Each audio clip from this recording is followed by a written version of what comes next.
त्याला अनुताप असतात, त्याला पश्चाताप असतात. आणि हा अनुताप म्हणजेच पश्चाताप रूपी तीर्थामध्ये ज्यानं स्नान केलेलं आहे तो माणूस कायमस्वरूपी त्या पापामधून मुक्त होत असतो असं शास्त्र सांगतं. आणि हा अशा प्रकारचा अनुताप कोणाला झाला?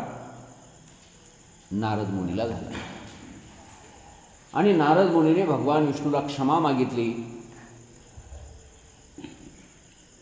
तुमच्यासारख्या आराध्य दैवताला मी काय काय बोललो, काय काय शिव्या दिल्या, काय काय शाप दिले, वाईट मनामध्ये तुमच्याबद्दल भावना माझ्या मनात निर्माण झाल्या आणि या सगळ्याबद्दल मला तुम्ही क्षमा करा.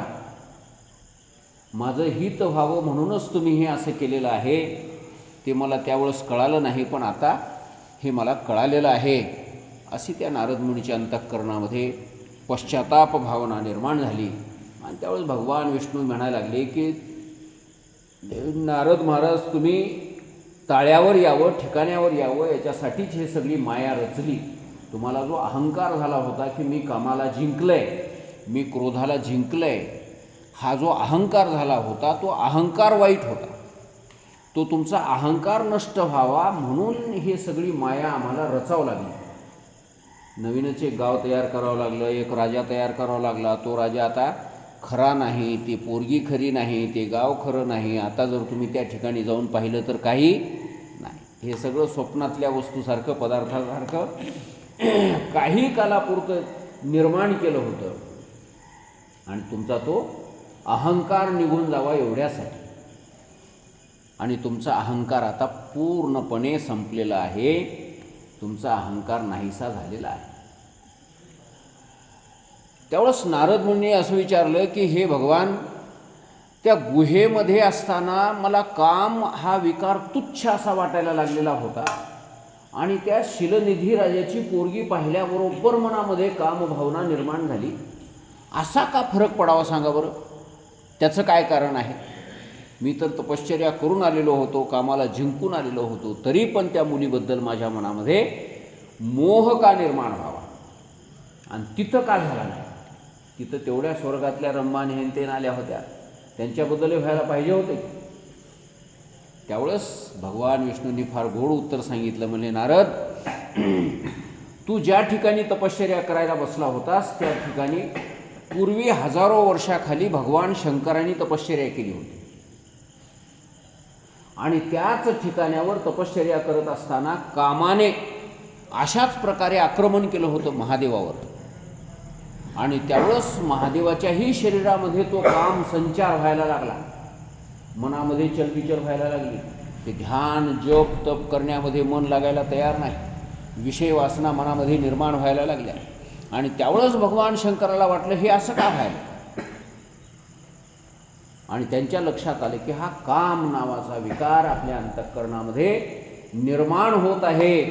आणि मग भगवान शंकरांनी आपला तिसरा डोळा उघडला आणि तिसरा डोळा उघडून त्या काम मदन नावाच्या त्या विकाराला जाळून भस्म केलं.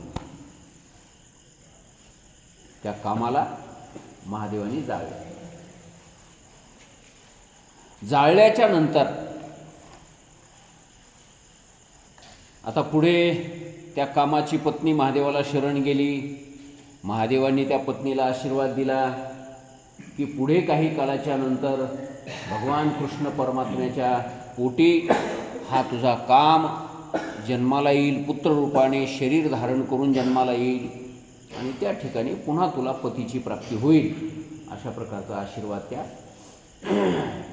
रतीला दिला भगवान शंकरांनी. ती कथा आपल्याला पुढे ऐकायला मिळणारच आहे ते. तर अशा प्रकारे महादेवाने तपश्चर्या केलेली ती जागा होती. त्या ठिकाणी महादेवाने कामाला भस्म केलेली ती जागा होती.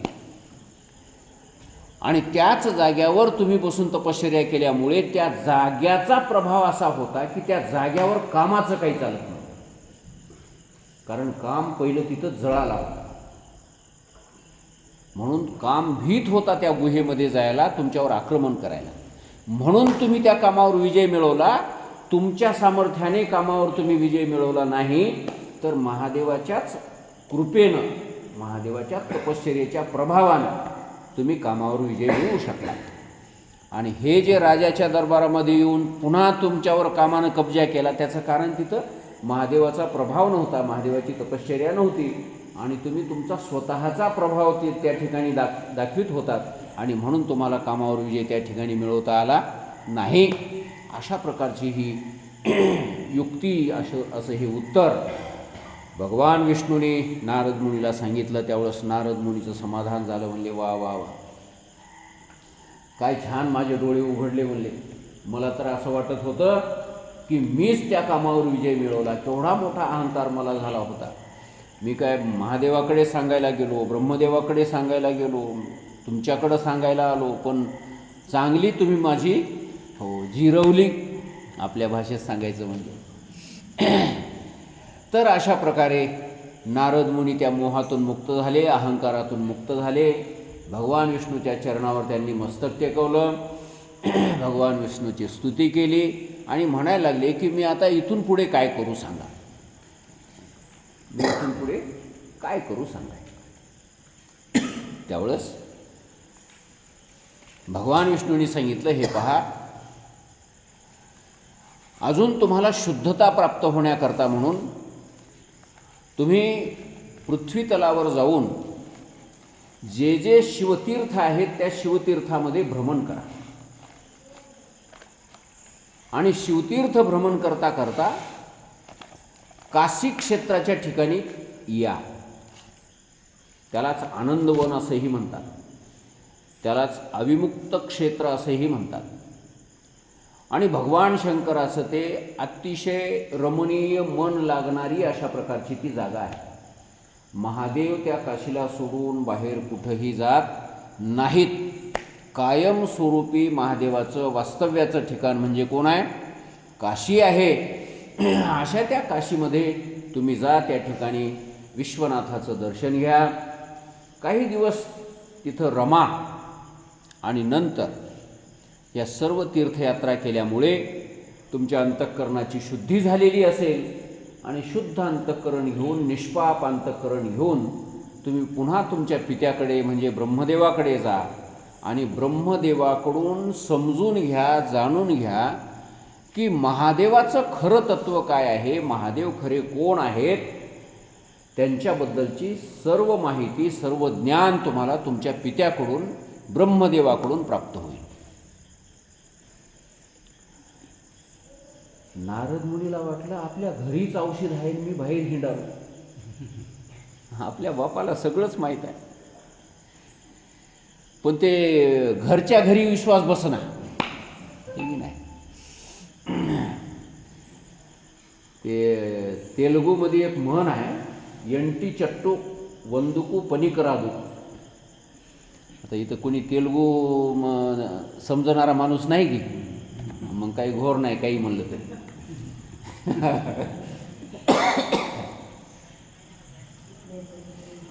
एंटी चट्टू म्हणजे काय?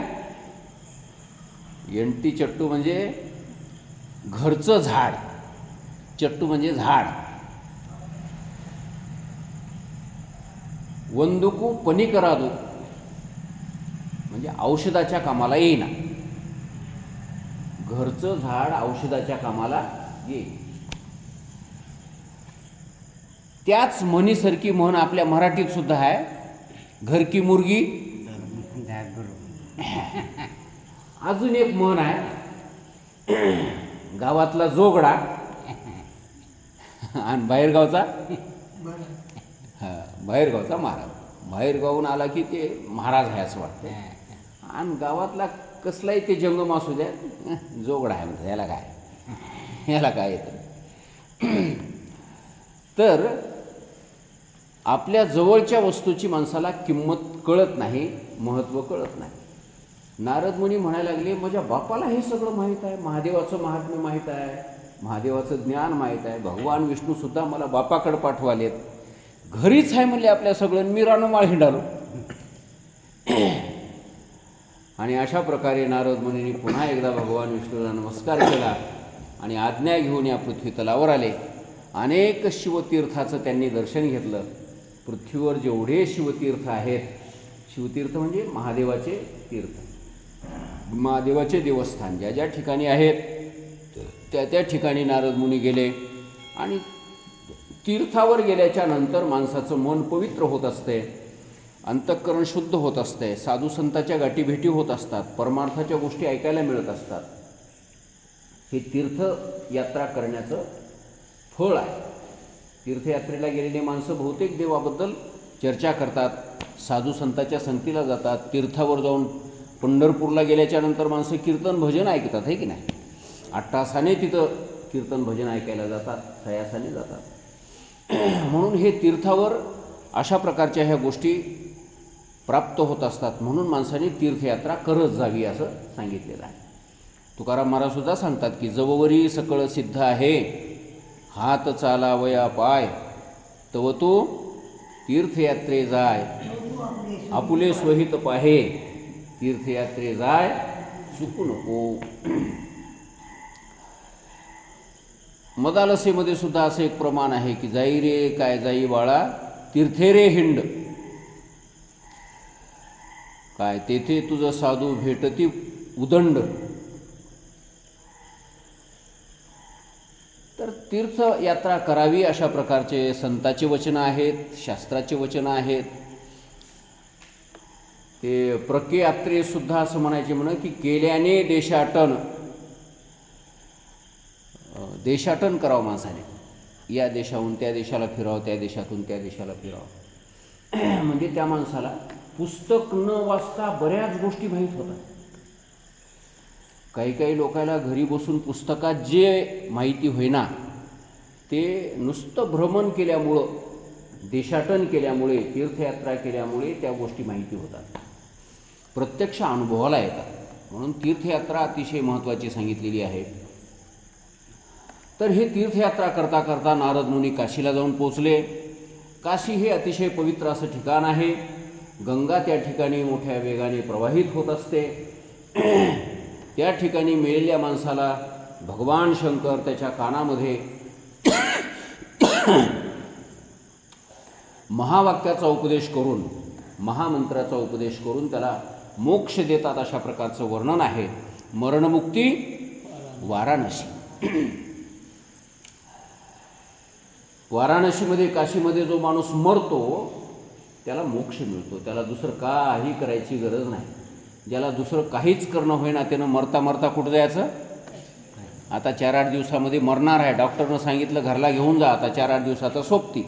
मग त्यानं घरला येऊ नये, त्यानं कुठं जायचं, त्यानं काशीला जायचं आणि काशीमध्ये जाऊन आपले प्राण सोडायचे.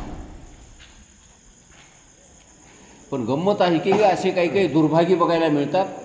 काशीला जातात जीव द्यायसाठी, 6 महिने तिथं जाऊन पडतात एखाद्या मठामध्ये. पण 6 महिन्याच्या नंतर असं वाटतंय की आपल्याला काही इथं मरण येण्याची शक्यता दिसना झाली, एकदा जाऊन घरी लेकरा बाळायला भेटून यावं. मग तिथून घरला येतात आणि घरी आले की मरून जातात. असे काही दुर्भागी बघायला मिळतात.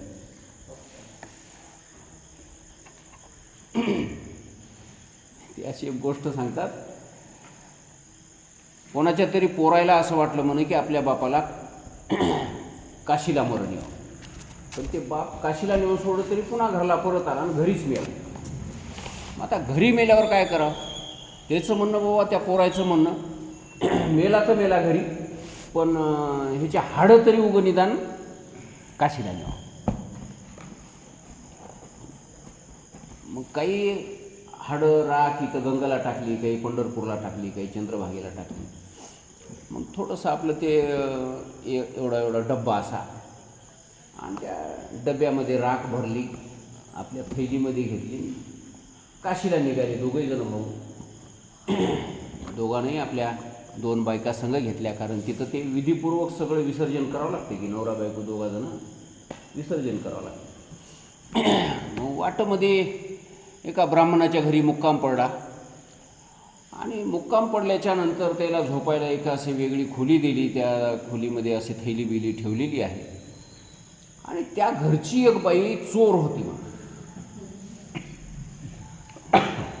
त्या बाईनं हे सगळे सामसूम झाले की ते जाऊन त्याच्या थैल्या चापळा सुरू केली त्या आलेल्या 2 जणांच्या. त्या थैलीमध्ये तिला गवसला डब्बा. ती म्हणजे या डब्यात काहीतरी असेल. तिनं तेवढा डब्बा काढला आणि बाजूला ठेवून दिला. ते डब्बा तसाच लपून बाजूला ठेवला. आता हे का काय संशय आहे. हे ना तसेच थैली घेऊन गेले, काशीला गेले, आंघोळ करायला लागले. तिथल्या बामणाला बोलविलं, म्हणले आमच्या वडिलाचे त्या अस्थीचं विसर्जन करायचं आहे. मग त्या बामणानं सगळी पूजा बांधली. म्हणले कुठं आहात, तुमच्या अस्थी काढा. थैलीमध्ये हात घालून बघितलं तर डब्बाच नाही. अरे म्हणले डब्बा काय झाला. गंमत अशी झाली. म्हणले डब्बा त्या बामणाच्याच घरी राहिला की पप्पा. म्हणले आजच्या दिवस थांबा, म्हणले आम्ही एका दिवसात जाऊन घेऊन येता. म्हणले ते डब्बा इथं जवळच गाव आहे, म्हणले ते घेऊन येता डब्बा. ही आले तोवर या बाईनं काय केलं, ते डब्बा उघडून बघितला तर मध्ये राख आणि हाडं दिसू लागली. तिचं म्हणणं ह्या राखला आणि हाडाला काय करावं. तिनं दिली मोरीत टाकून. तिनं नालीमध्ये दिला ते डबा टाकून राख. म्हणजे राख मी दिली टाकून. म्हणली हे डब्बा रिकामा आहे तुमचा, तुम्ही घेऊन जा. मग आता काय करता, सगळा कार्यक्रमच फेल झाला. मग पुन्हा बायकायला विचारलं घरी काय आहे काय जराशी राख अजून काही शिल्लक. ती म्हणली होती माय, म्हणली एवढी राख अशी ठेवली होती, म्हणली चिंतकात बांधून. पुन्हा घरला आले. तिथून घरी आल्याच्या नंतर ते राखाचं राख घेतली, एका डब्बीमध्ये भरली. छोटीशी डब्बी, आता डब्बा नाही, आता छोटीशी डब्बी. ते डब्बी घेऊन काशीला गेले. काशीला घेतल्याच्या नंतर त्या गंगेमध्ये जाऊन ते बामणाच्या सांगण्याप्रमाणे ती डब्बी सोडली. डब्बी सगट सोडली आणि थोडंसं खालच्या बाजूला अजून कोणीतरी आंघोळ करू लागली. आणि ती डब्बी वाहत ते काही बुडाल नाही, कारण त्याच्यात काही पाणी शिरलं नाही. तशीच वाहत त्या माणसाच्या जवळ गेली. त्याला वाटलं या डब्बीत काहीतरी असं. पुन्हा त्यानं डब्बी खिशाला घातली आणि ते त्याच्या घरला गेलं. घरी जाऊन डब्बी काढून बघायला तो काय मध्ये राख निघाली आणि 2-4 हाडं निघाली. पुन्हा त्यानं मोरीत टाकून दिली. म्हणजे बाप काही मेल्यावर सुद्धा काशीला गेला नाही, त्यालाही नशीब लागलं.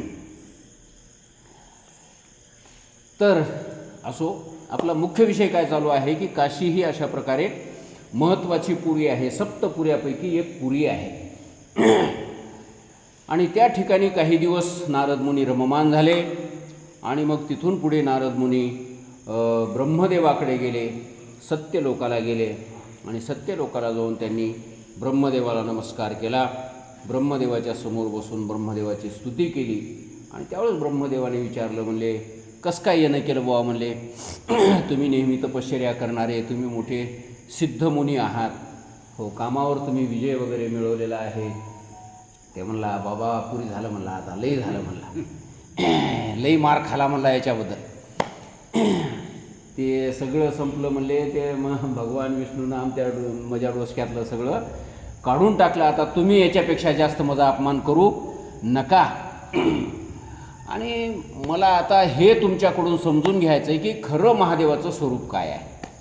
खरा महादेव कसा आहे, कोण आहे, त्याची पूजा करण्याची पद्धत काय आहे, महादेवाचे लग्न कशा प्रकारे झालं, तो व्यवहारी म्हणजे संसारात कसा पडला, त्याच्यानंतर त्याला मुलंबाळं काय काय झाले, त्या मुलाबाळांनी काय काय कर्म केले, महादेवाने कोणकोणते अवतार घेतले, हे सर्वच्या सर्व मला तुमच्याकडून ऐकायचं आहे. महादेवाचं महात्म्य ऐकायचं आहे. अशा प्रकारचा प्रश्न केल्याच्या नंतर ब्रह्मदेव प्रसन्न झाले. म्हणले वा, आज तुम्ही वाटेवर आलात, आज तुम्ही ठिकाणावर आलात. कारण ते फिरल्याशिवाय ते माणसाची भोंड जिरणार म्हणतात, हे की नाही. भोंडीने दमजिरे तुकाराम महाराजचं प्रमाण आहे. काय तुका म्हणे, फिरे बरोबर करा फिरे, मग भोंडीने दमजिरे. तसं फिरल्याशिवाय माणसाचं डोकं ठिकाण्यावर येणार. तर ब्रह्मदेव म्हणायला लागले, ठीक आहे, चांगली गोष्ट आहे, महादेवाच्या तत्वाबद्दल जाणण्याची इच्छा तुम्हाला निर्माण झालेली आहे, भाग्यवान आहात तुम्ही. काही हरकत नाही, मी तुम्हाला इत्थंभूत सर्वच्या सर्व महादेवाबद्दलची माहिती सांगणार आहे, सुरुवातीपासून सगळंच्या सगळं सांगणार आहे. आणि ब्रह्मदेवाने एवढ्या सुरुवातीपासून सांगायला सुरुवात केली की ब्रह्मदेवाच्याही जन्माच्या अगोदरपासून. आता ब्रह्मदेवाला जन्मून किती वर्ष झाले, सध्या 50वे वर्ष चालू आहे ब्रह्मदेवाचं. ब्रह्मदेवाचं आयुष्य किती माऊली सध्या? 50वं वर्ष चालू आहे. तुम्ही म्हणसाल महाराज तुम्हाला कसं काय माहीत? मी त्याच्या जन्माच्या वेळेस होतो तिथं. तर आपल्या पंचांगामध्ये सुरुवातीला लिहिलेलं आहे ते. पंचांग आता घरी गेल्यावर वाचून बघा. तर 50 वर्ष ब्रह्मदेवाचे पूर्ण झालेले आहेत. 51व्या वर्षामध्ये पदार्पण ब्रह्मदेवाचं झालेलं आहे. 51व्या वर्षातला पहिलाच दिवस ब्रह्मदेवाचा चालू आहे आणि ब्रह्मदेवाच्या 51व्या वर्षातल्या पहिल्या दिवसामध्ये 14 इंद्रदेव होत असतात. एका दिवसामध्ये किती इंद्रदेव होतात ब्रह्मदेवाच्या? 14. दिहाचे पुरंदर 14 जाती. तर त्या 14 इंद्रदेवापैकी 6 इंद्रदेव संपलेले आहेत आणि सध्या 7वा इंद्रदेव चालू आहे. त्या 7व्या इंद्रदेवाचं नाव आहे वैवस्वत मन्वंतर. आणि तो 7वा इंद्रदेव म्हणजे आता हे सध्या 7वा चालू आहे, अजून पुढे 7 शिल्लक आहे. म्हणजे त्याचा हा 51व्या वर्षातला पहिला दिवस दुपारची वेळ झालेली आहे. अजून भर दुपार झाली नाही, जरा कमीच आहे. आणि तर एका इंद्रदेवाला 71 महायुग एवढं आयुष्य असते म्हणून. एका इंद्रदेवाचं आयुष्य किती? 71 महायुग. आणि एक महायुग कशाला म्हणतात? सत्ययुग, त्रेतायुग, द्वापारयुग आणि कलियुग, हे 4 युग मिळून एक महायुग. मग आता कलियुग कशाला म्हणावं? तर कलियुगाचंच आयुष्य आहे 4,32,000 वर्ष. कलियुग किती वर्ष? 4,32,000. द्वापारयुग 8,64,000 म्हणजे कलियुगापेक्षा दुप्पट. त्रेतायुग 3 पट म्हणजे 12,96,000 वर्ष त्रेतायुग. आणि सत्ययुग कलियुगाच्या 4 पट म्हणजे 12,96,000 मध्ये पुन्हा 4,32,000 घाला म्हणजे 17,28,000 वर्ष सत्ययुगाचं आयुष्य. आणि हे सगळा एका जागी जुमला करा. हे सगळं एका जागी केल्याच्या नंतर एक महायुग होत असते. आणि हे असे 71 महायुग झाल्यानंतर एक इंद्रदेव संपत असतो. इंद्रदेवाचं आयुष्य केवढं आहे? 71. आपलं आयुष्य त्याच्या मानानं होय. आपलं काय आयुष्य आहे? त्यानं पापणी झाकून उघडू जसतो किती भऱ्या जन्मता की मरत आहे. आता बघा की 71 महायुगापर्यंत ते जिवंत राहणार आणि आपण कलियुगामधले फक्त 50-60 वर्ष, 70 वर्ष, 80 वर्ष झालं जास्त. ह्याच्याहून जास्त काय म्हणजे त्याच्या दृष्टीनं काहीच नाही. झिरो. आपण झिरोचेही सुद्धा काही पॉईंट काढले तर ते पॉईंटसुद्धा आपल्याला बसतात की नाही कोणास ठाऊक, एवढे कमी आपलं आयुष्य आहे. असे हे 71 महायुग एका इंद्रदेवाचं आयुष्य आहे. आणि असे किती इंद्रदेव संपले? 6 संपलेले आहेत. सध्या 7वा इंद्रदेव चालू आहे. आणि 7व्या इंद्रदेवाचे जे 71 महायुग व्हायला पाहिजे होते त्यातले 27 महायुग संपलेत. सध्या 28वं महायुग चालू आहे. आणि 28व्या महायुगातलं सत्य, त्रेता, द्वापार 3 युग संपलेली आहेत. आणि सध्या कलियुग चालू आहे. या कलियुगातले 5,000 वर्ष संपलेले आहेत. 5,000 वरी काहीतरी वर्ष संपले. तर अशा प्रकारे ब्रह्मदेवाचे आता एक दिवस व्हायला आपल्याला किती भऱ्या जन्माला यावं लागेल याचा विचार करा थोडासा. त्या ब्रह्मदेवाने त्याच्या जन्माच्या अगोदरची कथा या ग्रंथामध्ये सांगितलेली आहे. नारद मुनीला जे कथा सांगितली ते ब्रह्मदेवाच्या जन्माच्या अगोदरची सांगितली. मी तर असं ऐकलं एका पुराणामध्ये वाचलंय की ब्रह्मदेव सुद्धा भगवान विष्णूच्या एका घंट्यामध्ये 10 होतात म्हण 10. भगवान विष्णूच्या एका घंट्यामध्ये ब्रह्मदेव किती जन्माला येतात आणि मरतात? 10. बघा आता ते विष्णूचा दिवस केवढा असेल याचा विचार करा. आता त्याचा 24 तासाचा दिवस, 24 तासाची रात्र, 12 तासाची, 12 तासाची. मग त्याचा ते महिना, त्याचं ते वर्षण, ते सगळं आपल्या डोक्याच्या बाहेरची गोष्ट आहे. आणि त्या भगवान विष्णूच्याही जन्माच्या अगोदरची कथा ब्रह्मदेव या ठिकाणी सांगत आहे. असं मोठं नवल आहे या ठिकाणी. तर अशा प्रकारे ब्रह्मदेवाने सांगायला सुरुवात केली की हे नारद, तू मोठा भाग्यवान आहेस. महादेवाची कथा विचारायला आलास तर मी इत्थंभूत तुला सुरुवातीपासून महादेवाची कथा सांगतो. ज्यावेळेस पूर्वीच्या काळामध्ये महाप्रलय झाला, महाप्रलय, प्रलय वेगळा, महाप्रलय वेगळा. आपली ही रोजची झोप जी आहे की नाही, झोप हे सुद्धा एक प्रकारचा प्रलयच आहे. ह्याला नित्य प्रलय असं म्हणतात. झोपीमध्ये काही कळते का आपल्याला? काही कळत नाही. झोप हे सुद्धा एक प्रलयच आहे, हे नित्य प्रलय आहे. त्याच्यानंतर मृत्यू हा एक प्रकारचा प्रलय आहे. त्याच्यानंतर अजून एक दुसरा प्रलय आहे, सर्व सृष्टी समाप्त होऊन जाते आणि काही शिल्लक राहत नाही, त्यालाही प्रलयच असं म्हणतात. आणि मग एक काळ असा येतो की ब्रह्मदेवही संपून जातो, त्याला महाप्रलय असं म्हणतात. तर त्या महाप्रलयाच्याही अगोदरची गोष्ट अशी आहे की त्यावेळेस काहीच नव्हतं या सृष्टीतलं, काहीच नव्हतं. ब्रह्मदेव नव्हता, विष्णू नव्हता. त्या विष्णू ब्रह्मदेवाच्या खालचे सगळे स्वर्ग नाही, सत्यलोक नाही, वैकुंठलोक नाही, मृत्यूलोक नाही, 7 पाताळ नाही, असे कुठल्याही प्रकारचं सृष्टीतलं काहीही निर्माण झालेलं नव्हतं. एकी एक परमात्मा होता, एकी एक देव होता. त्या एकट्या देवाशिवाय, त्या शिवाशिवाय, त्या महादेवाशिवाय कोणी नव्हतं. त्यालाच महादेव म्हणा, त्यालाच ब्रह्म म्हणा. अशा प्रकारचा एक फक्त शंकर होता त्यावेळेस शिल्लक. आणि तो शंकरही निद्रिस्त अवस्थेमध्ये होता. त्यालाही पता नाही किती वर्ष निघून गेले, किती युग निघून गेले या झोपीच्या काळामध्ये. आणि नंतर ज्यावेळेस पुन्हा सृष्टी होण्याचा काळ प्राप्त झाला, पुन्हा जगाची सुरुवात होण्याचा काळ प्राप्त झाला, त्यावेळेस अनायासे त्या भगवान शिवाच्या मनामध्ये अशी एक थोडीशी इच्छा निर्माण झाली की एकटा असलेला मी जगताच्या रूपाने, या विश्वाच्या रूपाने अनेक व्हावं असं त्या देवाला वाटलं. एकोहम बहुश्याम प्रजायेय.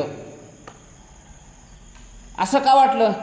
तर संतांनी त्याची काही उत्तरं सांगितलेली आहेत की एकलीन कंठवेची म्हणून आयेने केली निर्माण 14 भुवने, गगन चंद्र सूर्य मेघ तारांगणे, 5 महाभूते भौतिके भिन्न भिन्ने हो. अशा प्रकारचा. पहिले कोठेची नव्हते काही, चंद्र सूर्य तारा नाही, अवघे शून्यची होते पाही, कान्होबा तेरे तेरे ते. आमच्या संतांनी हे सगळं सांगून ठेवलं आहे. काही नव्हतं त्यावेळेस. पाणी नव्हतं, अग्नी नव्हता, वायू नव्हता, आकाशही नव्हतं. बाकी सृष्टीतला सूर्य चंद्र ग्रह नक्षत्र तारे आकाश गंगा काही नव्हतं. फक्त एकी एक तो देव होता. त्याचंच नाव शिव आहे, त्याचंच नाव सदाशिव आहे. त्यालाच शंकर असं म्हणतात. आणि त्या शंकराच्या मनात आलं की एकटा असलेला मी या विश्वाच्या रूपाने पुष्कळ व्हावं, बहुत व्हावं असं त्याला वाटलं. आणि मग त्याच्या मनामध्ये संकल्प निर्माण झाल्याबरोबरच तो जो विश्वभावन विश्वनाथ सदाशिव आहे त्याच्या मनात आल्याबरोबर त्याच्या वामभागापासून एक शक्ती तयार झाली. तिलाच शक्ती या नावानेही लोक हाक मारतात. शिवशक्ती. शिव आणि शक्ती हे दोन एकमेकापासून कधी वेगळे होतच नाही. प्रलय काळाच्या समयामध्ये ती शक्ती शिवामध्येच लीन होऊन राहते आणि ज्यावेळेस प्रलयकाळ पूर्ण होतो त्यावेळेस शिवाची इच्छा झाल्याबरोबर ती शक्ती पुन्हा जागृत होते आणि ती शक्ती अशी वेगळ्या रूपाने, शक्तीच्या रूपाने शिवाच्या बाजूला उभी असलेली आपल्याला पाहायला मिळते किंवा तोच शिव अर्धनारीश्वर अशा स्वरूपामध्ये आपल्याला बघायला मिळतो. एक त्याची डावी बाजू नारीच्या स्वरूपाची आहे आणि उजवी बाजू नराच्या स्वरूपाची आहे, ईश्वराच्या स्वरूपाची आहे, म्हणून त्याला अर्धनारी नटेश्वर असं म्हणतात. आणि ती पार्वती म्हणजेच ती शिवा म्हणजेच ती शक्ती आणि हे भगवान शिव या दोघांनाही असं वाटायला लागलं की एवढ्यावरच आपलं काम सृष्टीचं होईल असं नाही, तर अजून कोणीतरी आपल्याला मदतीला हवा आहे, आपल्याला कोणीतरी सहाय्य करणारा हवा आहे आणि तिसऱ्या कोणाची तरी आपण उत्पत्ती निर्मिती करावी असा विचार केल्याबरोबर भगवान शंकराच्या वाम भागापासून म्हणजे डाव्या भागापासून 10व्या अंगापासून एक दिव्य अशा प्रकारचा देव प्रगट झाला, ज्याला 4 हात होते, ज्यानं 4ही हातामध्ये शंख चक्र गदा पद्म धारण केलेले होते, ज्याने पितांबर नेसलेला होता, गळ्यामध्ये वैजयंती माळ होती, अतिशय सुंदर अशा प्रकारची अंगकांती होती, जणू पाण्याने भरलेला ढग जसा दिसतो त्याप्रमाणे ज्याच्या अंगाची कांती आहे. घन सावळा असं म्हणतात की नाही, घनमेघ सावळा. तर पाण्याने भरलेले ढग, उन्हाळ्यात ढग येतात पण ते कसे राहतात, पाण्याने भरलेले आहे ना, ते पांढरे दिसतात, कापसावणी दिसतात. तसला रंग नाही भगवान विष्णूचा. तर कसा रंग आहे, आत्ता जसे ढग यायलेत की नाही, पाण्यानं गच्च भरलेले ढग, अशा सावळ्या रंगाचा तो भगवान विष्णू आहे. सर्व अंगावर अलंकार धारण केलेले आहेत. अशा प्रकारचा तो भगवान विष्णू भगवान शंकराच्या वाम भागापासून त्यांची उत्पत्ती झालेली आहे. आणि मग भगवान विष्णूंनी हात जोडून नमस्कार केला आणि त्यावेळेस भगवान शंकरांनी सांगितलं, भगवान विष्णू म्हणायला लागले की हे महादेव, हे शंकर, हे सदाशिव, आपण मला का निर्माण केलं, मला निर्माण करण्याचा काय हेतू आहे, किंवा माझं नाव तरी काय आहे हे मला सांगा, मला कोण्या नावाने हाक मारावी. त्यावेळेस महादेवांनी सांगितलं की तुम्ही सर्वत्र व्यापक आहात आणि सर्वत्र व्यापक असल्यामुळेच तुमचं विष्णू हे नाव सर्व जगामध्ये प्रसिद्ध होईल आणि अनेक तुमच्या ठिकाणी चांगले चांगले गुण असतील, अनेक चांगले चांगले कार्य तुमच्या हातून घडतील आणि तुमच्या त्या कार्यावरून, तुमच्या त्या गुणावरून तुमचे हजारो नावं जगामध्ये प्रसिद्ध होतील. म्हणून तर विष्णू सहस्रनामामध्ये भगवान विष्णूचे किती नावं आहेत, 1000 नावं आहेत. घेतली ठेवूनी 1000 नावे आपणा. काय पाठीमाग, ज्या भगवान विष्णूने स्वतःला 1000 नावं ठेवून घेतली अशा प्रकारचा तो भगवान विष्णू प्रगट झाला. आणि त्यावेळेस त्या महादेवांनी सांगितलं की तुम्ही सृष्टीचं पालन करण्याचं काम तुम्ही करावं आणि अनेक प्रकारचे अवतार धारण करावेत, अनेक अवतार धारण करून भक्तांच्या कामना पूर्ण कराव्यात, अनेक राक्षसांचा, दुष्ट लोकांचा संहार करावा, धर्माची स्थापना करावी, अधर्माचा नाश करावा. अशा प्रकारे भगवद्गीतेमध्ये जे सांगितलेलं आहे की नाही, यदा हि धर्मस्य ग्लानिर्भवति भारत अभ्युत्थानम धर्मस्य तदात्मानं सृजाम्यहं परित्राणाय साधूनां विनाशाय च दुष्कृतां धर्मसंस्थापनार्थाय संभवामी युगे युगे. हे जसं भगवंतांनी गीतेत सांगितलं आहे अशाच प्रकारची आज्ञा भगवान शंकराची विष्णूला झालेली आहे. आणि विष्णूला हे काम सोपवलं आहे की तुम्ही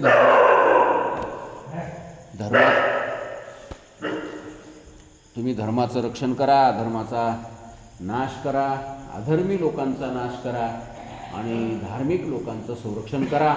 अशा प्रकारचं कार्य, आणि हे कार्य करण्याकरता पुन्हा पुन्हा अनेक अवतार धारण करा आणि त्या अनेक अवतारांच्या द्वारा केलेल्या कार्याची तुमची कीर्ती चहूकडे पसरेल तिन्ही लोकांमध्ये तुमची कीर्ती पसरेल. अशा प्रकारे तुम्ही कीर्तीचे भागीदारी व्हा असं भगवान शंकरांनी सांगितलं. आणि त्यानंतर अजून काही वेळ मध्ये गेला. भगवान विष्णू तपश्चर्या करायला लागले आणि काही वेळ मध्ये गेल्याच्या नंतर पुन्हा महादेवाच्या मनामध्ये आलं की सृष्टीच्या अगोदरच सृष्टीच्या पालनाची आपण व्यवस्था केली, पण सृष्टीची उत्पत्ती कोणाकडून व्हावं त्याची मात्र व्यवस्था केली नाही. कशी गंमत आहे बघा ना. सृष्टी निर्माण होण्याच्या अगोदर सृष्टीला जिवंत ठेवण्याचं योजना अगोदर त्या देवाने केली आणि नंतर सृष्टी जन्माला घातली. कसं नवल आहे बघा. इकडे गाईच्या पोटामध्ये वासरू वाढायला लागतं. वासरू जन्माला येण्याच्या आधी त्या गाईच्या कासामध्ये दूध तयार होत असतं. वासरू आधी जन्मते की दूध आधी तयार होते? हो, एखाद्या 2 दिवसानं दूध अगोदर तयार होऊन असलेलं असतं. माणसं म्हणतात की नाही, चीक बोंबटात आलं हो. आता गाय यायला जास्त दिवस लागत नाही, चीक बोंबटात उतरले म्हणतात. ते दूध बोंबटापर्यंत आले, एवढं गच्च भरले तिच्यात. ते कास, दुधाने कास भरलेला आहे. फक्त आता वासरू जन्माला यायची वाट बघणं चालू आहे. म्हणून वासरू जन्माला येण्याच्या अगोदर जशी दुधाची सर्व व्यवस्था आहे. कोणी केली बाळा दुधाची व्यवस्था? काय कोणी केली बाळा दुधाची निर्मिती, उत्पत्ती? वाढवी श्रीपती सवे दोन्ही. दोघालाही वाढवतो तो श्रीपती. दोघालाही वाढवतो म्हणजे कोणाला? आत गर्भाला वाढवतो आणि बाहेर त्या दुधाला वाढवतो. दोन्ही गोष्टी तो एकदाच करत असतो. तर अशा प्रकारे सृष्टी निर्माण होण्याच्या अगोदर या सृष्टीच्या जिवंत राहण्याची व्यवस्था त्या भगवंताने केलेली आहे. बघा ना, आपल्याला तहान लागते आत्ता, पण पाणी कधी तयार झाले म्हणलं तर करोडो वर्षापूर्वी पाणी तयार झाले. आणि करोडो वर्षाच्या नंतर हळूहळू जीवजंतू निर्माण झाले. आधी पाण्यातलेच तयार झाले, नंतर पाण्याच्या बाहेरचे तयार झाले.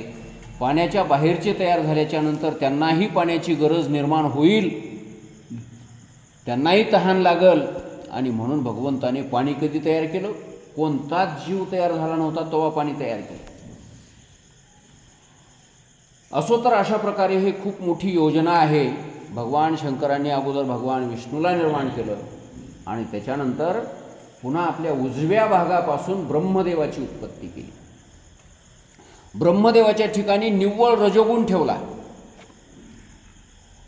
भगवान विष्णूच्या ठिकाणी बाहेरून सत्वगुण आणि आतून तमोगुण, आणि महादेवाने आपल्या स्वतःच्या ठिकाणी बाहेरून तमोगुण आणि आतून सत्वगुण, अशा प्रकारे 3 गुणाची विभागणी या 3 देवांनी करून घेतलेली आहे.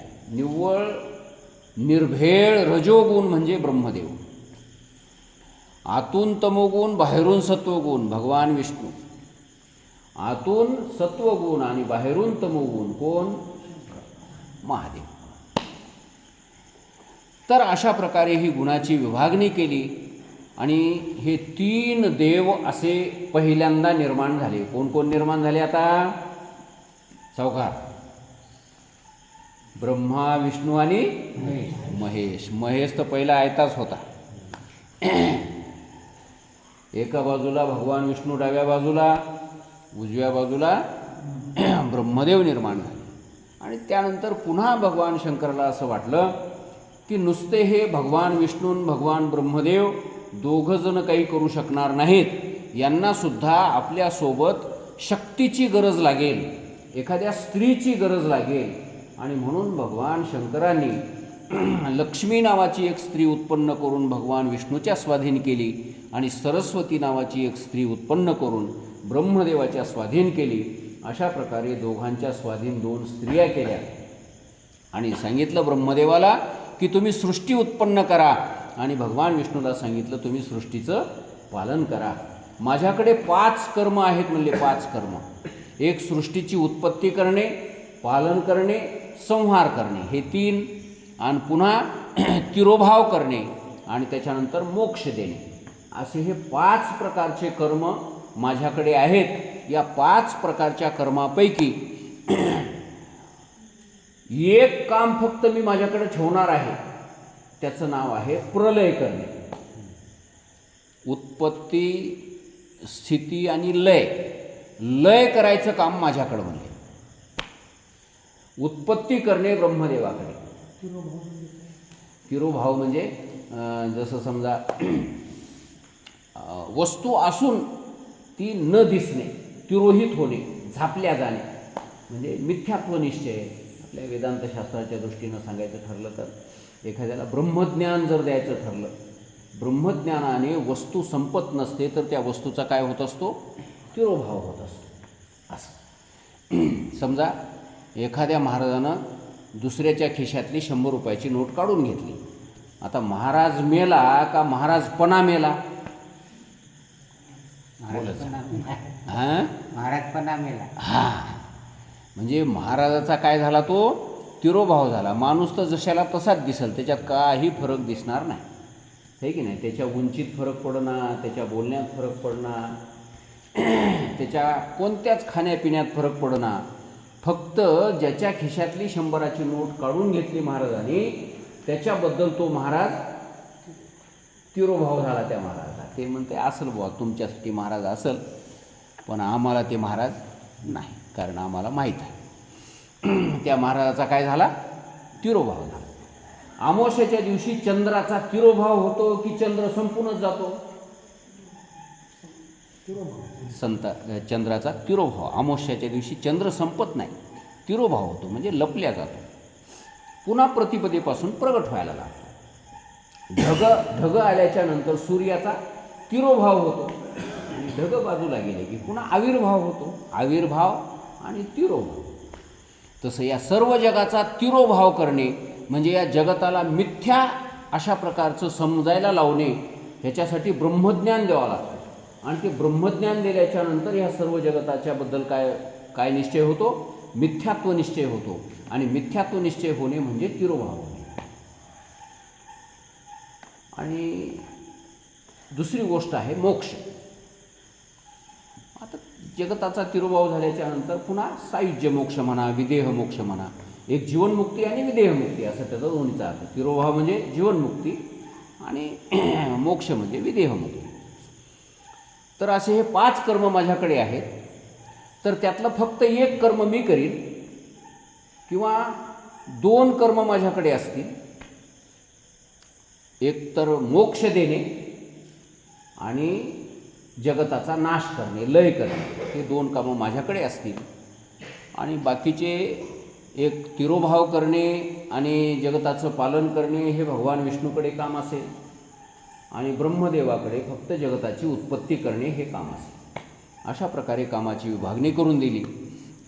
आणि नंतर भगवान शंकरांनी अशा प्रकारे या सर्व देवांना कामाला लावल्याच्या नंतर ह्या दोन्हीही देवांनी अजून थोडीशी एक गंमत आहे त्या ठिकाणी की भगवान शंकरांनी ज्यावेळेस ब्रह्मदेवाला उत्पन्न केलं आपल्या उजव्या भागापासून, त्यावेळेस ब्रह्मदेवालाही आपल्या मायेनं मोहित केलं आणि इकडे भगवान विष्णूच्या नाभीमधून एक कमळ जन्माला आलं. भगवान विष्णूच्या नाभीमधून एक कमळ जन्माला आलं आणि त्या कमळावर ब्रह्मदेव अचानक प्रगट झाले, उत्पन्न झाले. अशा प्रकारे महादेवाने अचानक ब्रह्मदेवाला त्या ठिकाणी नेऊन सोडलं. म्हणजे ब्रह्मदेवाला पता नाही की आपण कोणापासून निर्माण झालो, कसे निर्माण झालो, कुठून आलो, आपण हे कमळ कुठून आलं. ब्रह्मदेवाला या गोष्टीचं काही ज्ञान झालेलं नाही. आणि मग ते ब्रह्मदेव चहूकडे बघायला लागले त्या कमळावर, इकडून तिकडून काही दिसते काय, मी इथं कसा आलो, मी कोण आहे, मी कोणाचा आहे, काही कळायला तयार नाही. जसं एखाद्या जन्मल्याबरोबर लेकराला जंगलामध्ये नेऊन सोडा, त्याला कळते काय मी कोणाचा आहे, मी कोण आहे, हेही त्याला कळणार. मी कसं बोलायला पाहिजे, त्याला भाषा येईल का कोणती? हो, त्याला भाषा येणार नाही कोणती. कारण भाषा लेकरं ऐकून ऐकून शिकतात. म्हणून तर आंध्रातले लेकरं तेलुगू बोलतात, महाराष्ट्रातले लेकरं मराठी बोलतात, कर्नाटकमधले कन्नड बोलतात. इकडे उत्तर प्रदेशाकडे गेलं तर हिंदी बोलतात. मग त्यानं कोणती शाळा शिकली होती का अगोदर? नाही. कारण मायबाप घरात हिंदी बोलतात, सगळे शेजारी पाजारी हिंदी बोलतात, म्हणून तेही हिंदी बोलायला लागतात. म्हणून आपल्या लेकराला मराठी शिकायला कोण्या शाळेत जायची गरज नाही, कारण सगळं वातावरणच मराठी आहे, सगळेच लोक मराठी बोलतात आणि त्याचं ऐकून ऐकून ह्या लेकरालाही मराठी बोलता येतं. पण काही लेकरं जन्मतःच बहिरे राहतात आणि बहिरे राहतात म्हणून त्यांना भाषाच ऐकू येईना आणि भाषाच न ऐकू आल्यामुळे त्यांना आयुष्यामध्ये कधी बोलतासुद्धा येईना. असे बरेचसे कानानं बहिरे असलेले लेकरं मुके होतात. त्या तोंडामध्ये काहीच फाल्ट नसते, त्याच्यात जीभ आपल्यासारखीच असते, तोंड आपल्यासारखंच असतं, ते स्वर यंत्रणा गळ्यामध्ये सगळं योजना आपल्यासारखीच असते. फक्त त्यांना शब्द ऐकू येणार कोणाचेच, काहीच कुठलाही आवाज असो, किती मोठ्यानं फटाका वाजवा त्याच्या जवळ नेऊन, काहीच ऐकू येणार त्याला. बॉम्बस्फोट जरी झाला तरी त्याला ऐकू येणार. आणि ऐकूच न आल्यामुळे त्याला ते भाषेचं ज्ञान होईना आणि भाषेचं ज्ञान होईना गेले की त्यांना बोलता येईल. तर काय सांगू लागलो मी? 9 वाजले काय?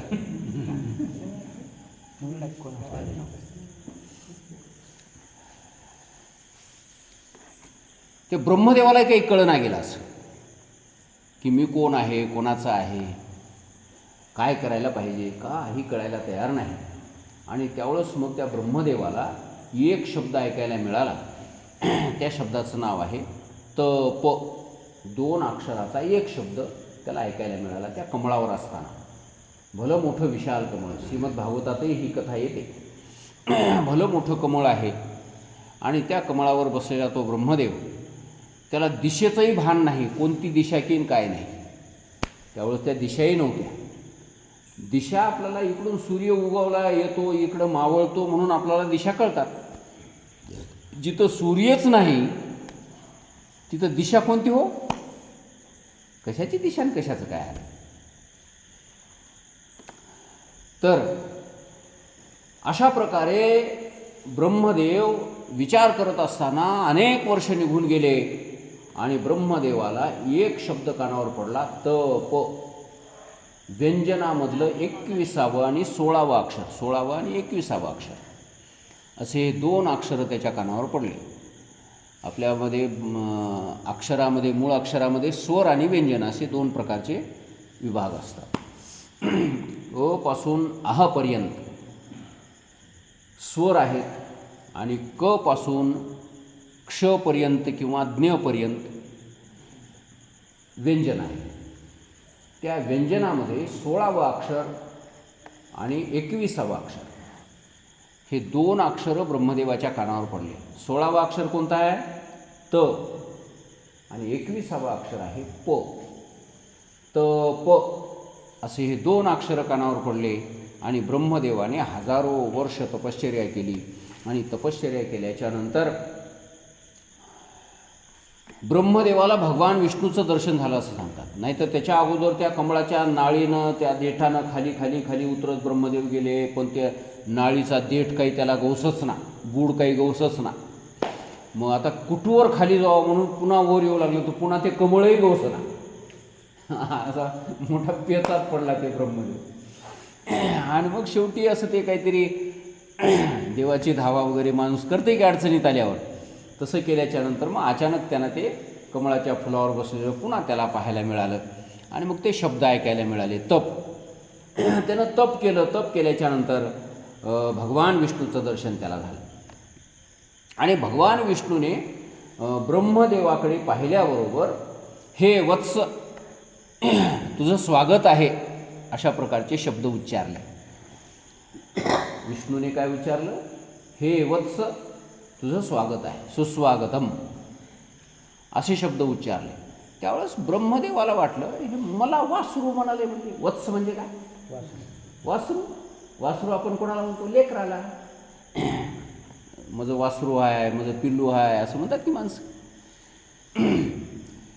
हे कोण आहे की काय नाही, विष्णूची ओळख नव्हती त्यावेळेस ब्रह्मदेवाला. हे कोण होई की काय नाही की म्हणलं, मला वासरू म्हणाले म्हणलं, आणि मी ह्याचा वासरू हा का म्हणलं, मला वासरू कसं काय म्हणलास म्हणलं. तिथंच भांडून झोपलं त्या दोघांचं. त्यावेळेस भगवान विष्णूने सांगितलं की बाबा रे, मी म्हणतो हेच खरं आहे, तू माझ्या बेंबीतून निघालेल्या कमळापासून तुझा जन्म झालेला आहे, आणि म्हणून तू माझं वासरू आहेस, माझं लेकरू आहेस, म्हणून मी तुला वासरू म्हटलो, माझं काय चुकलं. ते ब्रह्मदेव ऐकायलाच तयार नाही. मी हे मानितच नाही म्हणला, मी तू कोण हसन काय नाही, मी तुला महत्त्व देतच नाही. म्हणून तेव्हापासून बापाला पोरं मानीच ना. ब्रह्मदेवाने त्या बापाला किंमत दिली नाही, मी ओळखीत नाही म्हणला तुला, तू कोण असतो. अशा प्रकारचं वाद लागला त्या दोघांच्यामध्ये, आणि ते वाद एवढा विकोपाला पोचला की दोघांनाही एकमेकाला मारायचं ठरवलं, एकमेकाला मारून घ्यायचं ठरवलं. आणि त्यावेळेस मग त्या दोघांच्यामध्ये आता भांडण लागणार एवढ्यामध्ये एक दिव्य अशा प्रकारे अग्नीचा लोळच्या लोळ तयार झाला. किती उंच आकाशामध्ये त्याचा शेंडा होता पता नाही, आणि ते खालून कुठून आला होता त्याचाही पता नाही. अरे बोलले, हे दोघांच्यामध्ये अचानक हे काय आलं. अग्निस्तंभ हे मोठाच्या मोठा, बाबा बाबा बाबा, त्याचा आकारही केवढा, दांडगाच्या दांडगा. आणि मग त्यावेळेस आकाशवाणी ऐकायला मिळाली की तुमच्या दोघांपैकी श्रेष्ठत्वाबद्दल जो वाद निर्माण झालेला आहे, हा वाद जर मिटवायचा असेल तर एकाने या अग्निस्तंभाच्या वरच्या दिशेला जा, आणि एक जण अग्निस्तंभाच्या खालच्या दिशेला जा. जो कोणी या अग्निस्तंभाचा शेवट बघून येईल तो सर्वश्रेष्ठ असेल. अशा प्रकारचं ते आकाशवाणी ऐकायला मिळाली. आणि मग ब्रह्मदेव म्हणले, मी वरी जातो म्हणले. भगवान विष्णू म्हणले, ठीक आहे बाबा म्हणले, तू वरी जा, मी खाली जातो. ब्रह्मदेव हजारो वर्ष असे त्या अग्निस्तंभाने वर वर वर वर वर वर वर वर जाऊ लागले, मोठ्या वेगाने वर जाऊ लागले. पण त्यांना शेवटी ते शेंडा काही सापडला नाही. अजून तितकंच वरी दिसू लागलं, अजून किती लांब गेलं तरी तितकंच दिसू लागलं. भगवान विष्णूसुद्धा खाली खाली खाली खाली खाली खाली किती खोल गेले त्याचा पत्ता नाही, आणि शेवटी त्यांनासुद्धा त्याचं बूड काही सापडलं नाही. मग दोघांनी विचार केला की म्हणले, आता बूड काही सापडत नाही म्हणले, जिथून निघालो तिथंच जावं म्हणले. मग आता ते तरी गवसत आहे काय बिगिन, तेही बिगिनं गवसत. आणि मग वरून ते ब्रह्मदेव आले आणि खालून भगवान विष्णू गेले. आणि मग दोघांची एका ठिकाणी भेट झाली. भेट झाल्यावर भगवान विष्णूने विचारलं, म्हणले, बघितला का शेंडा तुम्ही. ब्रह्मदेव लबाड बोलले, म्हणले, हो मी शेंडा बघून आलो. म्हणले, कशावरून शेंडा बघितला, काय साक्षी आहे म्हणले, पुरावा काय. तर म्हणले, ही गाय आहे म्हणले माझ्या संग, आणि दुसरा पुरावा हे केतकीचं फूल आहे म्हणले, हे दोघंजण साक्षी आहेत म्हणले. त्यावेळेस त्या गाईला विचारलं, खरंच ब्रह्मदेवाने ते बघितला का शेंडा. ती गाय तोंडानं आपल्या लबाड बोलली, हो म्हणली, ब्रह्मदेवानं शेंडा बघितला. पुन्हा त्या केतकीच्या फुलाला विचारलं, बाबा खरंच बघितला का. 2 साक्षीदार लागतात ना कमीत कमी. साक्षीदार किती लागतात, 2. हे पहिल्यापासूनच आहे असं बरं काय. एका साक्षीदारावर कोणी खरं मानीत नाही, कमीत कमी 2 पाहिजे. तर ते केतकीच्या फुलाला विचारलं, खरंच यानं शेंडा बघितला काय. तर ते केतकीचं फूलसुद्धा लबाड बोललं. त्यानं सांगितलं, ब्रह्मदेव खरंच वरच्या शेंड्यापर्यंत जाऊन बघून आले. त्यावेळेस ब्रह्मदेवाने विष्णूला विचारलं, म्हणजे तुम्ही खाली बूड बघून आलात काय. विष्णूनं खरं सांगितलं, नाही बाबा म्हणजे बुडापर्यंत काही मला जाणं झालं नाही, आणि किती खोल होतं की काय नाही की म्हणले, बराच खोलवर गेलो पण बूड काही सापडलं नाही, आणि जिथं होतो तिथूनच मग वर आलो म्हणले मी, बूड काही मी पाहिलं नाही. अशा प्रकारे ब्रह्मदेव खरं बोलले, आणि हे विष्णू खरं बोलले, आणि ब्रह्मदेव मात्र लबाड बोलले. आणि त्यावेळेस भगवान शंकर या दोघांच्यामध्ये प्रगट झाले म्हणजे फक्त त्यांचे ते शब्द आकाशवाणीच्या रूपाने ऐकायला मिळायला लागले. त्यावेळेस भगवान शंकर म्हणतात, आकाशवाणी म्हणते की हे ब्रह्मदेवा, तुम्ही लबाड बोलत आहात, तुम्ही खऱ्या अर्थाने याचं टोक शेंडा पाहिलेला नाही, तरी पण तुम्ही ह्या 2 लबाड साक्षीदारांना सोबत घेऊन आलात. ही गायसुद्धा लबाड बोलते आहे, आणि हे केतकीचं फुलंही लबाड बोलत आहे, कारण हे तुम्ही शेंडा पाहिलेला नाही. गाय तोंडाने लबाड बोलते आणि म्हणून मी त्या गाईला असा शाप देतो की ही गाय आपल्या तोंडाने मलभक्षण करील, विष्टाभक्षण करील. अशा प्रकारचा शाप त्या ठिकाणी त्या आकाशवाणीकडून गाईला प्राप्त झाला. तुझ्या तोंडाची कोणी पूजा करणार नाही असा त्या गाईला शाप प्राप्त झाला. आणि त्या गाईनं चुकीची क्षमा मागितली. म्हणले खरंच चुकले माझं, मी लबाडच बोलले, म्हणले माझं चुकलेलं आहे, काहीतरी मला उशाप द्या. त्यावेळेस म्हणले पाठीमागून तुझी पूजा करण्यात येईल, तुझं गोमूत्र आणि तुझं शेण पवित्र मानण्यात येईल, पण तुझा समोरचा भाग कोणी पवित्र मानणार नाही. अशा प्रकारचा उशाप तिला मिळाला. नंतर ते केतकीचं फुलही म्हणू लागलं आपलंही खरंच चुकलंय, म्हणलं लबाडच बोललो आपण. महादेवाने सांगितलं की माझ्या पूजेमध्ये तुझा स्वीकार मी कधीच करणार नाही. जो कोणी माझी पूजा करताना केतकीचं फूल मला वाहील त्याची पूजा निष्फल जाईल, त्याला कुठलंही फळ मिळणार नाही, असं महादेवाने त्या केतकीच्या फुलाला सांगितलं. महादेवाला अनेक नमुन्याचे फुलं चालतात. धोत्र्याचं फूलसुद्धा महादेवाला वाहिलेलं जमतंय, पण कशाचं जमणार? केतकीचं जमणार. तर अशा प्रकारे मग भगवान शंकर त्या ब्रह्मदेवावरही नाराज झाले आणि ब्रह्मदेवाला सांगितलं की तुम्ही स्वतःचा मोठेपणा वाढावा, स्वतःची प्रतिष्ठा वाढावी म्हणून तुम्ही सुद्धा लबाड बोललात, म्हणून तुमची पूजा या पृथ्वीवर कोणी करणार नाही. त्यावेळेस ब्रह्मदेवही शरण आले आणि म्हणायला लागले माझंही खरंच चुकलं. तर म्हणले एका ठिकाणी तुमची पूजा होईल, पुष्कर क्षेत्रामध्ये. पुष्कर क्षेत्रामध्ये तुमची पूजा होईल, अन्यत्र पृथ्वीवर कोण्याही ठिकाणी तुमची पूजा होणार नाही. ब्रह्मदेवाचं मंदिर बघितलं का कुठं? ब्रह्मदेवाचं मंदिर आपल्याला कुठेही पाहायला मिळणार नाही. हो, काकनाईचे मंदिर बघायला मिळतील. अजून कोणत्या कोणत्या देव्या राहतात ते मर्याई, पोच्याई, ह्या सगळ्याचे मंदिरं बघायला मिळतील, पण मंदिर कोणाचं नाही? ब्रह्मदेवाचं मंदिर नाही. फक्त एक मंदिर आहे ब्रह्मदेवाचं, ते कुठं? पुष्कर क्षेत्राच्या ठिकाणी. तर अशा प्रकारे ब्रह्मदेवाचाही गर्व परिहारण झाला आणि ब्रह्मदेवही शरण आले. शरण आल्याच्या नंतर महादेवाच्या त्या ज्योतिस्वरूप जे लिंग प्रगट झालं होतं त्यांच्या समोर, अग्निस्वरूप, त्या अग्निस्वरूप लिंगाच्या मधून ओमचा ध्वनी प्रगट व्हायला लागला. ओमचा ध्वनी प्रगट व्हायला लागला आणि त्या ओमच्या ध्वनीच्या बरोबर पुन्हा खूप बारकाईने तिथं वर्णन करण्यात आलं आहे. भगवान शंकराच्या माथ्यापासून कपाळापासून आ, उजव्या कानापासून ई, डाव्या कानापासून दीर्घ ई,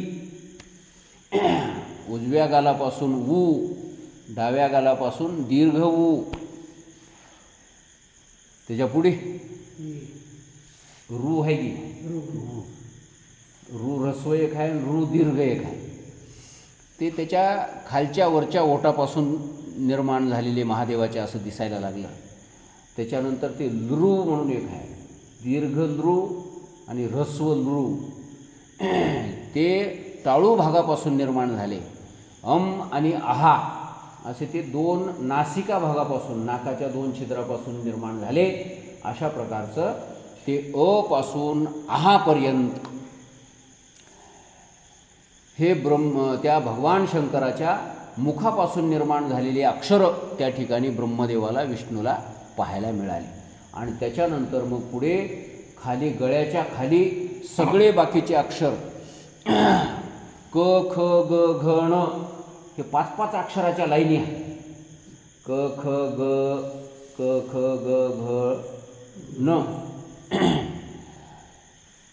हे उजवी बाहू भगवान शंकराची दिसायला लागली. त्याच्यानंतर च छ ज झ न, तेही नच आहे, ते डाव्या बाजूला दिसायला लागलं. पुन्हा त्याच्या पुढे ते लई पुढे झालं. लाईनीनं सांगा की बरोबर. ते मी कसं म्हणालो हे ध्यानातही न झाले. हां ते च छ ज झ न झाल्यावर ट ठ ड ढ न क च ट त प असं आहे ते लाईन. पहिल्यांदा क ची लाईन, नंतर च ची लाईन, नंतर ट ची लाईन, नंतर प ची लाईन, नंतर त ची लाईन. क च ट त प. ते पुढचं आहे लास्ट. हां आता क ख झाल्याच्या नंतर च छ च छ ज झ न आणि च छ ज झ न झाल्याच्या नंतर ट ठ ड ढ न. ट ठ ड ढ न झाल्याच्या नंतर त थ द ध न आणि त थ द ध न झाल्याच्या नंतर मग प फ ब भ म आहे की नाही. मला वाटतं दुमार एकदा शाळा शिकू की काय की तुम्हाला.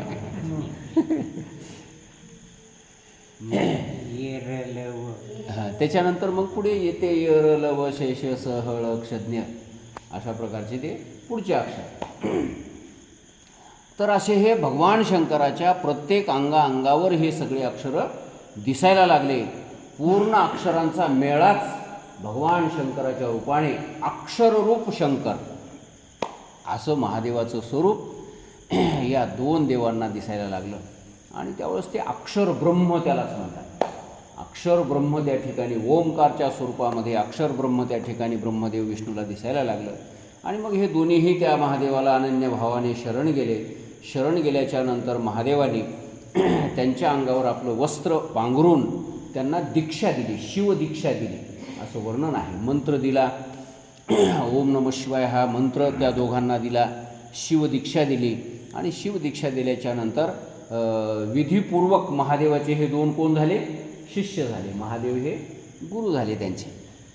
आणि त्यांच्यानंतर मग महादेवाने आपल्या त्या सर्व शक्ती यांना दिल्या. उत्पत्ती करायची शक्ती ब्रह्मदेवाला दिली, पालन करण्याची शक्ती विष्णूला दिली, तिरोभाव करण्याची शक्ती विष्णूला दिली आणि मोक्ष देणे आणि जगताचा संहार करणे अशा दोन प्रकारच्या शक्ती महादेवाने आपल्याकडे ठेवून घेतल्या. अशा प्रकारचं हे वर्णन या ठिकाणी आपल्याला पाहायला मिळतं. आणि अशा प्रकारे ब्रह्मदेवाला सृष्टी उत्पन्न करण्याचं कार्य महादेवाने सांगितलं. महादेवाने त्या कामासाठी त्यांना लावून दिलं.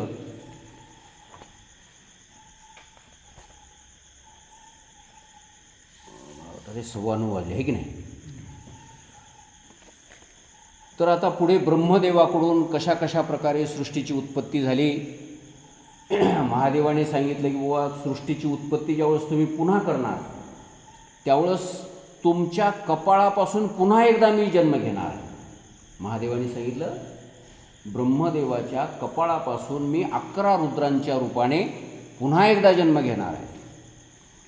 आणि त्याच्या अंगातही त्या 11 रुद्रांच्या अंगात सुद्धा माझ्या एवढंच सामर्थ्य असणार आहे.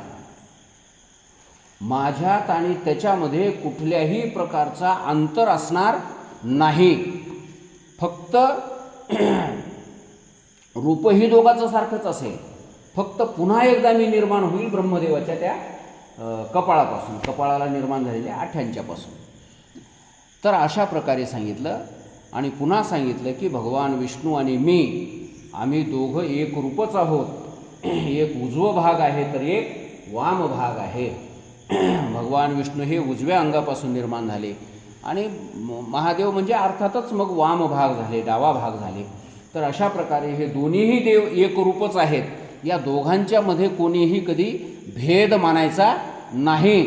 विष्णूच्या उपासकांनी विष्णू मोठा आहे महादेव कमी आहे असं कधी समजायचं नाही. आणि महादेवाच्या उपासकांनी कधी महादेव मोठा आहे विष्णू कमी आहे असं समजायचं नाही. हे दोघंही जण अगदी तुल्य आहेत, एकमेकाच्या बरोबरीचे आहेत. कोणातही कोणतीच गोष्ट कमी नाही, उणीव नाही. एका अंगापासूनच दोघंही निर्माण झालेले आहे. तुकाराम महाराजांनी वर्णन केलेलं आहे की हरिहरा भेद नाही. एकच आलं. हो, मला वाटलं याच अभंगाचं शेवटचं चरण आहे ते, आहे की नाही. हरिहरा भेद नाही नका करू वाद, एक एकाचे हृदयी गोडी साखरेच्या ठाई. पुढे उजवे वाम भाग तुका म्हणे एकची अंग, भेद काशी नाड एक वेलांटीच आड, उजवे वाम भाग तुका म्हणे एकची. अशा प्रकारे महादेव आणि विष्णू या दोघांमध्ये कोणीही भेद करायचा नाही. जर विष्णूचा भक्त असेल आणि महादेवाला कमी समजित असेल तर त्याची विष्णूची केलेली भक्ती वायाला जाते, आणि जर महादेवाचा भक्त असून जर विष्णूला कमी समजत असेल तर त्यानं महादेवाची केलेली भक्ती त्याची वायाला जाते.